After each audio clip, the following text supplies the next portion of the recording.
Twitch had another DMCA scare. Every creator on YouTube probably all thought, welcome to our world, no copyright sound is over there. Roll the intro.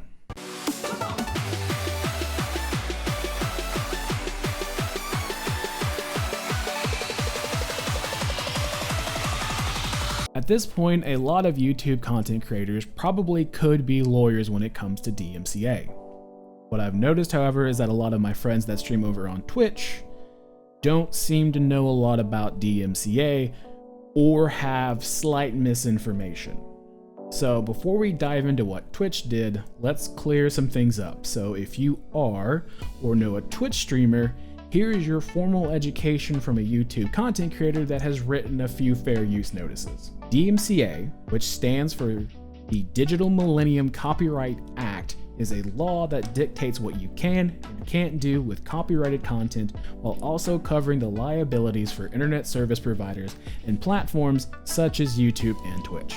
I am fairly certain I put some people to sleep with that. To simplify it a bit, DMCA is a messy group of laws that lays out the rules of what can be done with copyrighted material on the internet. While I'm here acting like a way less entertaining and less qualified legal eagle, let me clear up some misconceptions I've seen. First of all, DMCA is not an agency or group, it is a law. Also, some streamer friends think DMCA is the takedown notice. They're not entirely wrong, but they'd still get a solid D- if that was their answer. DMCA has some rules that let copyright holders issue what is known as a DMCA takedown notice. It's a fancy version of a cease and desist letter that tells a platform to take down copyrighted content that the holder feels is a breach of their copyright. YouTube usually associates these with copyright strikes when the video gets taken down. Alright, now that we got the boring legal stuff out of the way, let's talk about what happened. So, Twitch emailed a whole slew of content creators that they had received DMCA notices. Twitch did the nice guy move and deleted the offending content. Except they didn't tell them what the offending content was, they didn't give timestamps or the basic legal right to dispute the claim.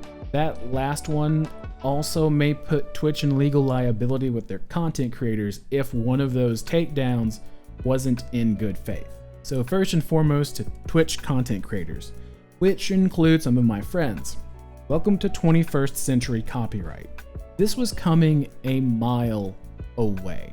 You were warned multiple times. I at least know of 2 Harris Heller videos and a Devin Nash video that said this was coming last year. When Twitch started getting big, one of the first things to happen is major corporations started looking into it for 2 reasons. 1, as a way to advertise, or 2, to see if content creators were breaking their copyright. As someone that plays guitar on his stream, I've been right there with you, skirting the legal bounds of copyright. I know some people will argue that it's free advertisement or that it's fair use since there is commentary. For those people, record companies don't care if it's free advertisement.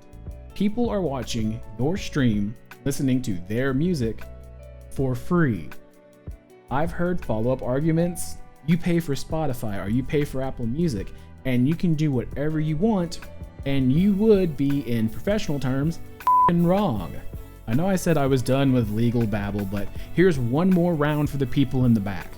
Digital content operates under what are called license agreements. Think of World of Warcraft. You pay $15 a month to play the game. You do not own the software and you are bound by the rules in that agreement when you pay that $15. The same thing occurs with Spotify, Apple Music, Google, or whatever streaming platform you use.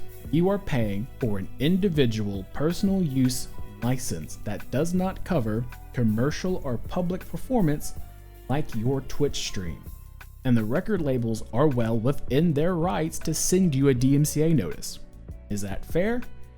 In my uninformed opinion, no, but it's the rules. We all gotta play by them. People on Twitch have essentially gotten a free pass since the creation of the platform. Now that Twitch is becoming mainstream, it has to play by mainstream rules, which includes everyone's favorite outdated and unfair digital copyright law, DMCA. Those of you that say fair use, unless you are giving in-depth essay-style critique of the song or transforming it to the point where you can't recognize it, you again, in professional terms, are wrong. Going over fair use would take hours, but for the streamers out there, you talking over a song, it doesn't count. It still falls under a breach of copyright. Now, on to Twitch. Is Twitch legal off on vacation and the interns taking over? Because apparently they just sent out an email with no notification or timestamps to help their own content creators. They just deleted the content without the creators having the right to dispute the claim. Again, I'm not a lawyer, but I'm pretty sure content creators have the legal right to dispute those claims, and Twitch just took that right away. People complain about YouTube copyright, but at least we can engage in a hopeless fight that every once in a while we might win. Twitch just took that ability away. As a content creator, this has to be aggravating. Even though I ragged those creators for a good 2 paragraphs, I'm fairly certain at least 2% of them stay within the bounds of fair use and deserve the right to dispute these claims. Also, Twitch needs to improve the way content creators engage copyright disputes. YouTube, while flawed, has tools for both holders and the accused. With Twitch, you are essentially hoping for the best with no information. This is a system that is primed to blindside its creators. Twitch needs to do better, or this is going to be a bigger issue than what YouTube has. Also, putting my tinfoil hat on, it's really weird that Twitch sent these out a day after they created their own subpar copyright-free music system. Not saying they're related, just really weird how it was handled, and it just so happened that Twitch has a solution in the waiting. Hey, Taylor from the future here with 2 quick updates. It turns out that Twitch soundtrack is not properly licensed. Citing a letter from the RIAA, they are missing a mechanical license. So if you are using Twitch's soundtrack tool, there is still a chance that you are probably going to get hit with a DMCA strike. The second update is that deleted clips can still be DMCA'd. So even if you've removed the VODs, even if you've removed the clips, there's still a chance you'll get hit with a DMCA. Back to the video before I have a hernia. So, moral lesson, if you are a Twitch creator, you need to consider looking at copyright-free music. Stream Beats is amazing and it's on Spotify. It's made by a streamer by the name of Harris Heller. Coyote Wild has used no copyright sound for years, and I don't think we've ever had issues. Virgil will correct me in a message or he'll interject. Well, Taylor, I don't personally recall any instances where we've had issues with no copyright sounds or NCS, but we've had issues in the past where I've used quote-unquote non-copyrighted music from other large sources on YouTube and getting copyright claimed by people whose music sort of sounds similar. I one time used a piano track for a New Vegas video way back when, and someone who made a Jeff the Killer piano song remix or something copyright claimed that video.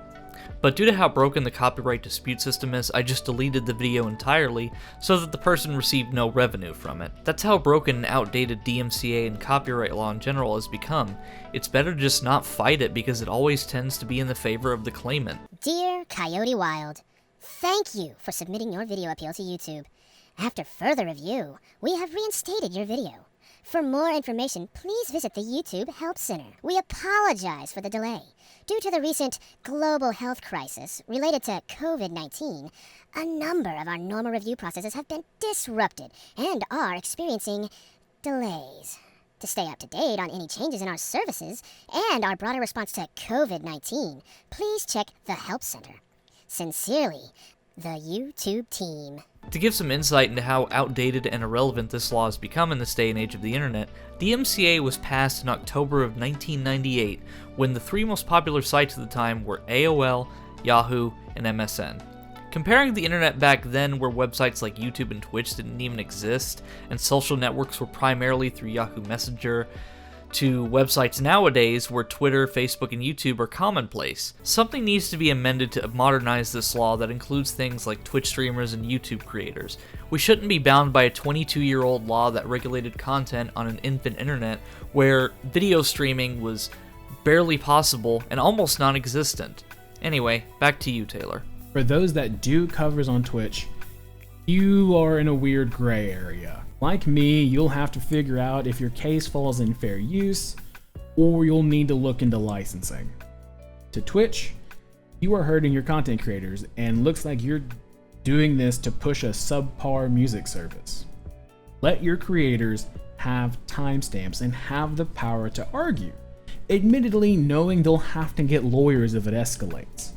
Speaking of Twitch, the team does have links in the description if you want to come and hang with us live.